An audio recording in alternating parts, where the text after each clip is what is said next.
entertainment editors. Nabigyan niyo kami ng pagkakataong magkita-kita uli nitong mga kasamahan kong kapwa senior citizen. Ayun nga pala,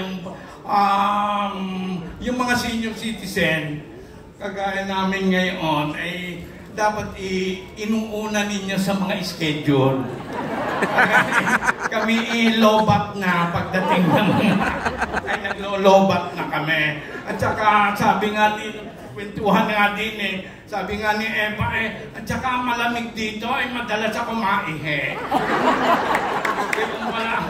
Kaya pala matatanda. Kanya ako'y tinanong kung ano daw ang secret kung magiging icon, sabi ko, dapat ibuhay ka.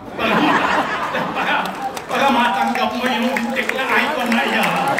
Kaya maraming salamat sa inyo. Maraming salamat.